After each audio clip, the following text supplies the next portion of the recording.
말씀은 고린도후서 11장 말씀을 보겠습니다.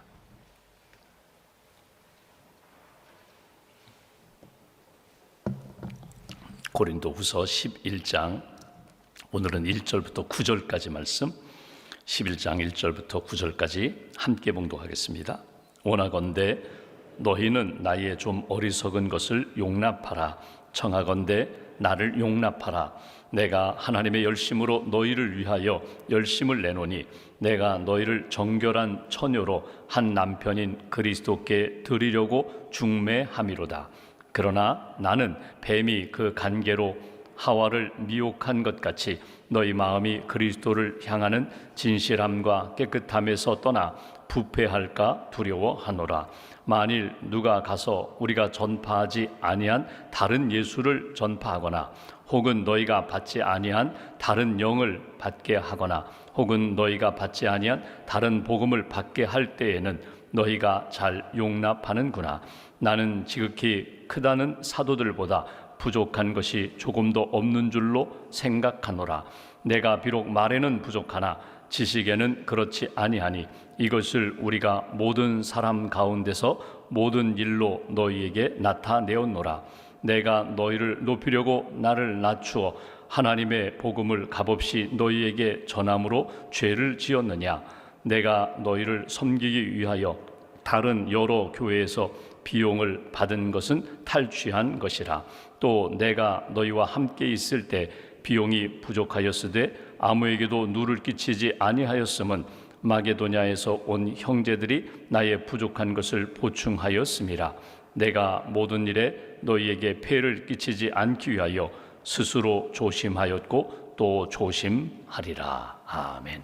주님의 은혜와 평안이 여러분과 함께 하시기를 기원합니다. 오늘 말씀은 사도 바울의 변명입니다.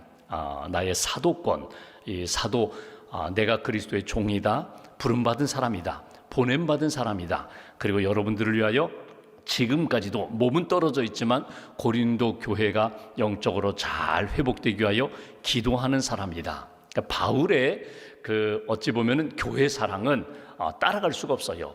바울이 복음을 전하여 세운 교회들마다 내가 그냥 복음의 씨앗을 뿌린 것으로 그냥 나는 사명 다 했다, 그 정도가 아니라 계속 기도했고 믿음의 아들 디모데라든가 디도라든가 사역자들을 보내서 그 교회가 영적으로 잘 세워지기 위하여 애쓰고 힘쓴 그 바울의 믿음 영성이 있습니다.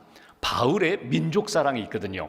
우리 유대인들, 나는 이방인에게 지금 복음을 전하지만 사실은 내가 우리 유대인들이 구원받는 일에서 나는 열심히 한다. 그러니까 복음이 유대인들에게 이방인들에게 구분 없이 모든 민족이 다 하나님의 백성 되기를 원한다. 이게 사도 바울의 교회 사랑, 나라, 민족 사랑, 영혼 사랑의 모습을 우리가 보게 됩니다. 오늘 광복절인데 여기 80대 어르신들은 아주 어렸을 때 광복절 기억이 있을 것입니다. 그러니까 우리가 기록을 보면은, 어르신들의 말씀을 들어보면은, 여러분 일제 치하에서 받았던 그 고난은 말로 표현할 수 없다고.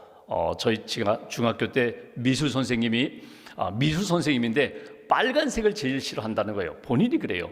그래서 본인은 화단에도 빨간색 꽃을 심지 않는다는 거예요. 그 일제 치하에서 너무 어린 시절에 너무 힘들었기 때문에 우리말 사용하지 못하고 일본말을 해야 되고 교회도 마음껏 가지 못하고 여러 가지 어려움을 겪었던 그 어렸을 때의 상처 때문에 빨간색, 미술 선생님인데 빨간색을 싫어하는 거예요. 그림을 그릴 때 빨간색을 사용하지 않으려고 한다고. 이게 말이 안 되죠. 그런데 본인이 그런 이야기하는 것이 지금도 생생합니다. 광복절에 우리 교인들이 무엇을 했을까? 기록을 보면 광복절에 우리가 해방되었습니다. 다 교회에 모여서 함께 기도하고 찬양하고 감사하고, 또 종치는 분들은 하루 종일 종을 치면서 이제 우리 민족 기도 응답해 주셨다고, 하나님 감사하다고, 그 기억이 기록에 남아 있는데, 여러분 나는 그때 경험이 없다, 그것으로 끝날 것이 아니라 우리 역사 가운데, 우리나라 역사 가운데 영적으로도 정말 힘들었던 역사, 그 역사 속에서 하나님이 우리에게 주신 신앙적 교훈을 잘 간직하고 하나님 앞에 주신 은혜, 하나님 사랑하는 것, 나라 사랑하는 것, 민족 사랑하는 것, 자연 사랑하는 것, 결국 우리가 이렇게 살고 있지만 다음 세대 물려줘야 할 자연 사랑하는 것, 영혼 사랑하는 것, 교회 사랑하는 것, 하나님이 주신 사명, 그 사랑의 은사와 능력을 가지고 하나님을 기쁘시게 하는 믿음의 걸음 잘 걸어가시기를 주님의 이름으로 기원합니다. 바울의 이제 고린도 교회 두 번째 보낸 편지거든요. 보내면서 어떤 문제가 생겼는가 하면 바울이 고린도에 1년 6개월 머물면서 복음을 전하고 교회를 세웠어요. 그리고 교회가 아주 영적으로 막 부흥하고 성장하고 아름다운 소식들이 들려요. 예루살렘에 기근으로 인하여 어려움을 겪고 있다고 하니까 우리가 헌금합시다 막 적극적으로 나섰던 그런 교회거든요. 그런데 처음에 이렇게 부흥도 하고 막 이렇게 사랑으로 막 섬기기도 했던 교회인데 바울이 떠났습니다. 떠나 다음에 바울에 대하여 비난을 하는 거예요.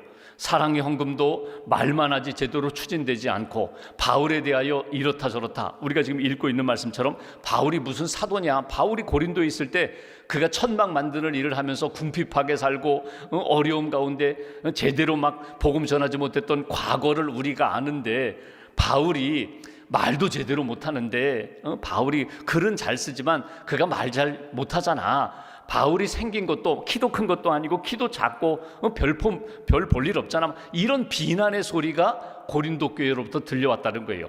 거기에 대하여 오늘 바울이 변명하는 내용이 10장과 11장의 내용입니다. 변명의 내용은 이런 것입니다. 내가 사도 맞다는 거예요. 내가 스스로 사도가 된 것이 아니라 하나님이 나를 불러주셨고 보내주셨고 나는 주의 사명을 감당하는 것이다. 왜 사도 바울이 고린도 교회의 사도권에 대하여 강조를 하는가 하면 바울의 사도직을 인정하지 않으면 누가 와도 여러분 그들의 신앙은 하나님으로부터 복음을 받는 채널을 갖지 못하기 때문에 사도권에 대하여 강조하는 거예요.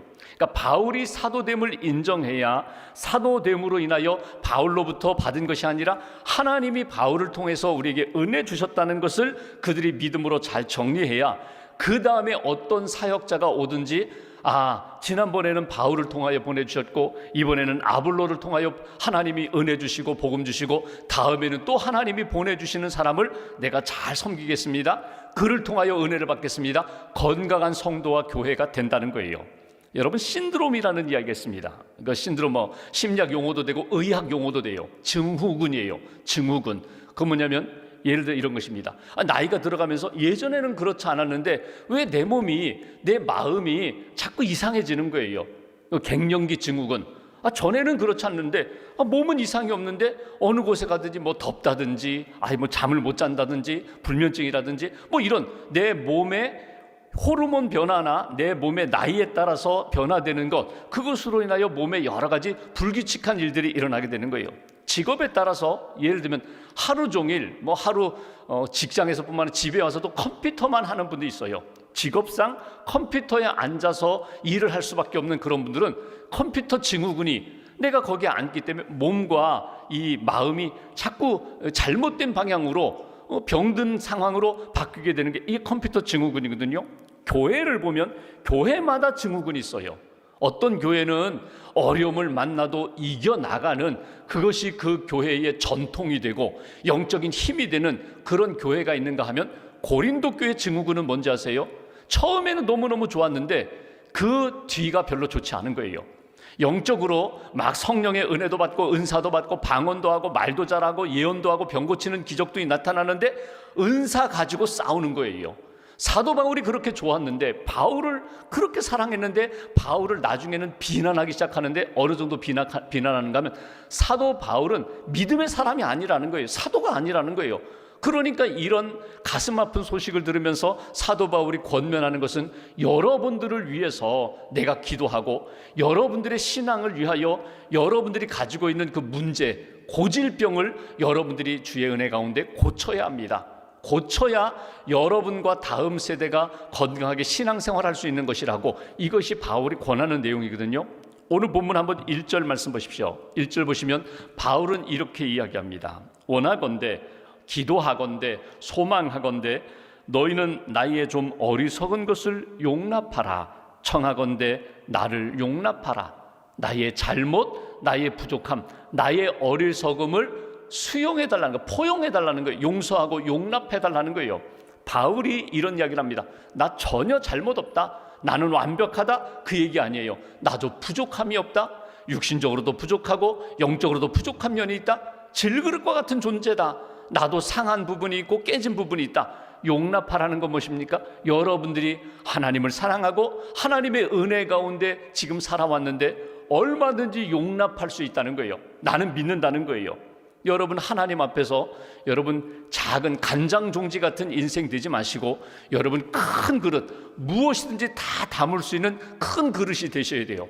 믿음의 큰 그릇이 되셔야 되고, 사랑의 큰 그릇이 되셔야 되고, 소망의 비전에 있어서 큰 그릇이 되셔야 돼요. 그러니까 헛된 꿈 꾸는 것이 아니라 막 야망을 갖고 내가 뭐 큰 사람 될 거야, 위대한 일을 할 거야, 그것이 아니라 하나님의 비전을 담을 수 있고, 하나님의 사람들, 주의 몸된 교회, 그리고 내가 속한 내게 만나게 해주신 사람들을 품을 수 있는 그릇이 되어야 한다는 거예요. 그것은 이런 믿음의 역량입니다. 사랑의 역량이거든요. 하나님 앞에서 용납하라. 너희들이 얼마든지 받은 은사를 가지고 섬길 수 있어, 수용할 수 있어. 2절 보시면 비유를 듭니다. 내가 하나님의 열심으로 너희를 위하여 열심을 내노니, 나의 열심이 아니라 하나님이 성령님을 통하여 주신 열정과 열심입니다. 내가 너희를 정결한 처녀로 한 남편인 그리스도께 드리려고 중매함이로다. 나는 중매장이라는 거예요. 내가 뭐 대단한 것 아니다. 사도라는 건 뭐냐면은요, 보냄받은 사람들이에요. 부름받고 보냄받은 사람이에요. 보내신 분의 마음과 말씀을 담아서 가는 전달하는 것뿐이고 일하는 것뿐이라는 거예요. 중매쟁이로 내가 고린도에서 한 일이 무엇이고 지금도 하고자 하는 일이 뭐냐면, 그리스도와, 신랑 되시는 그리스도와 신부인 너희들과 잘 이렇게 결혼하여 행복한 부부로 믿음의 삶을 살도록 나는 그냥 다리 역할을 하는 사람이야. 그거예요.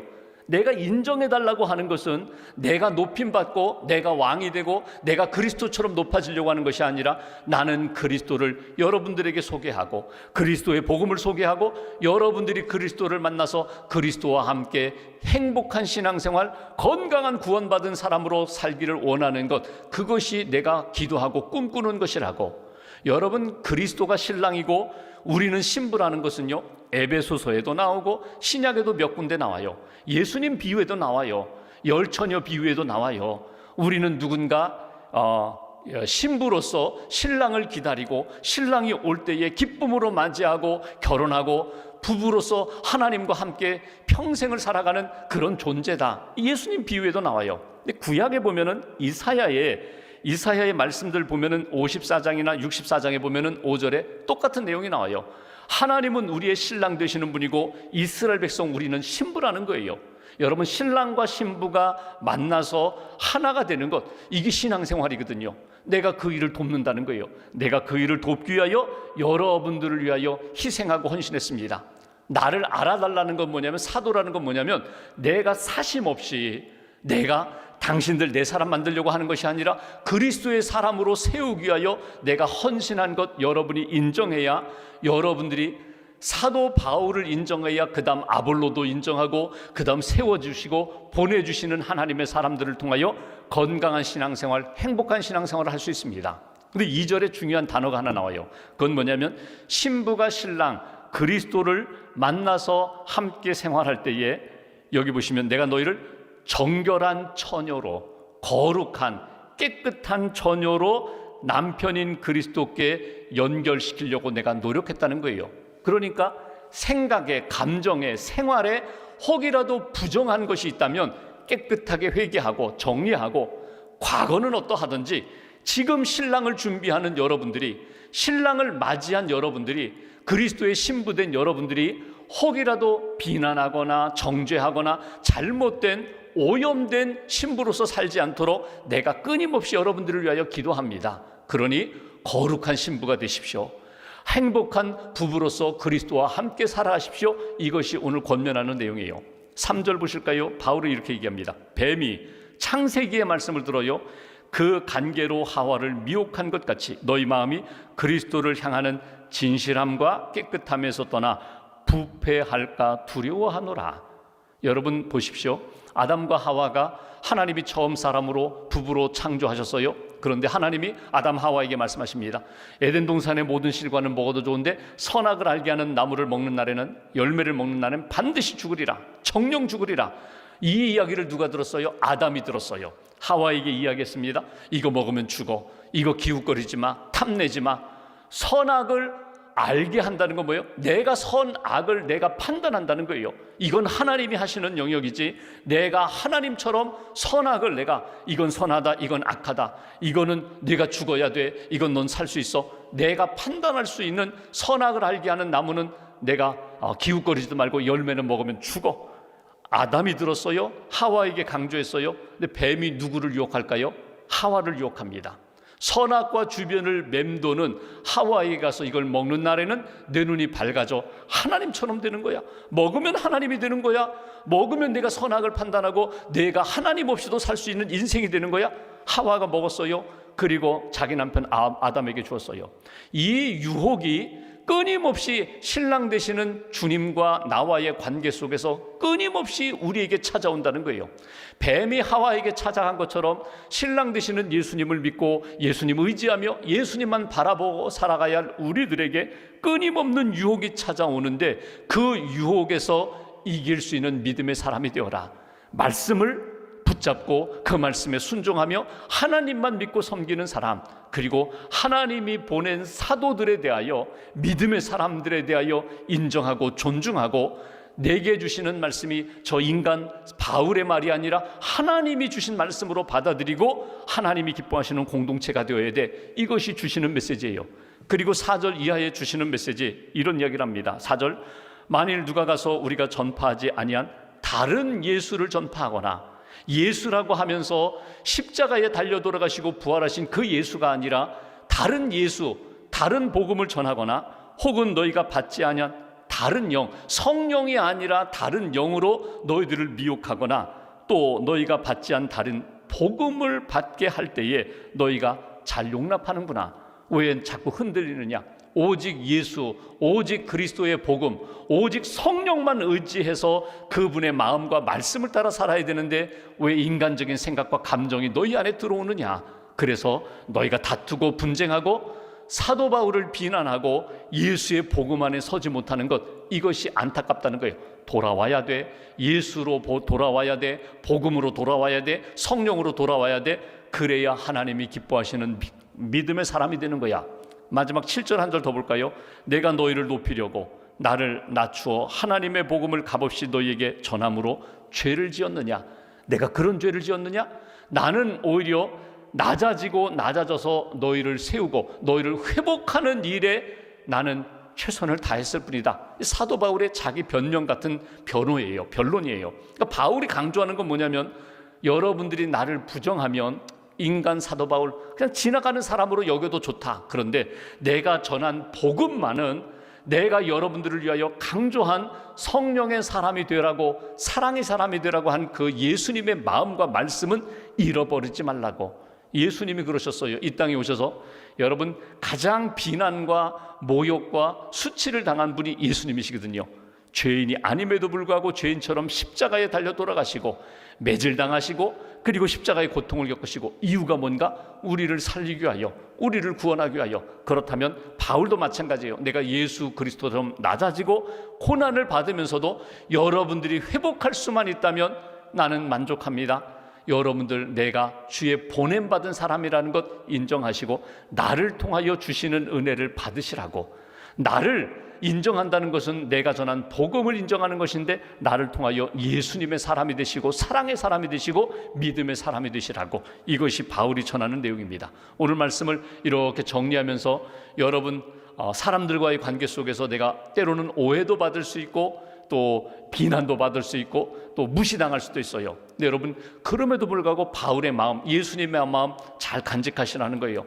그 영혼이 신부로서 신랑 되시는 예수님과 잘 연결될 수만 있다면 여러분 반드시 나중에 다 이해하는 때가 와요. 밝혀지는 때가 와요. 그때 주님이 참 잘했다 칭찬하시고 인정하시는 그날을 우리는 바라보면서 신실하게 진실하게 믿음의 길을 걸어가시고, 나를 통하여 내가 다리가 되고 디딤돌이 되어서 영혼이 살아나고 공동체가 회복되고 하나님의 사랑이 열매로 나타나는 그 일에 아름답게 쓰임받는 믿음의 걸음 걸어가시기를 주님의 이름으로 기원합니다. 기도하겠습니다.